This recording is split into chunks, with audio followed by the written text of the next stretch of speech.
Olivier, est-ce que finalement on se dit, alors aux États-Unis, mais d'ailleurs peut-être comme en France, on a aussi tiré les leçons de ces dérives du wokisme finalement pour revenir en arrière? Il y a une prise de conscience, mais ce qu'il faut avoir en tête, c'est que le wokisme, c'est pas quelque chose qui est né il y a 3 ans et qui disparaîtra comme ça simplement parce qu'il y a une prise de conscience. Oui. C'est un mouvement extrêmement large, c'est une idéologie qui a plus de 100 ans en réalité. Les prémices de ce courant de la déconstruction sont très enracinées dans les cultures occidentales et se nourrissent beaucoup de la culpabilité qu'on a d'être des Occidentaux.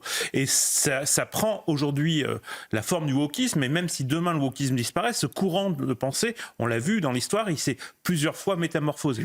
Ce qui est sûr, c'est qu'effectivement aux États-Unis, vous l'avez dit, il y a quelques signes positifs de prise de conscience. La première signe, ça a été effectivement ce qui s'est passé dans les entreprises. Il y a beaucoup d'entreprises.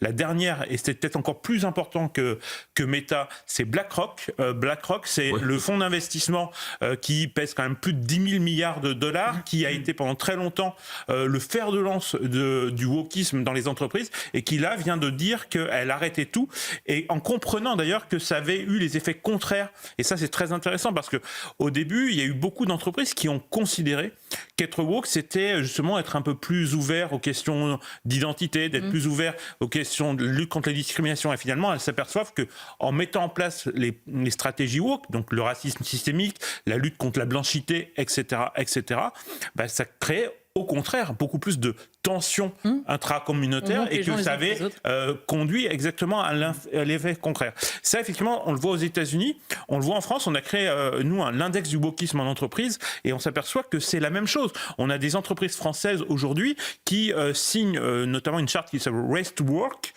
qui prône des quotas ethniques dans les entreprises. Il y a des entreprises comme Sephora qui font la promotion du hijab. Effectivement, on voit toutes ces choses-là. Donc il y a un moment où cette prise de conscience, elle est nécessaire.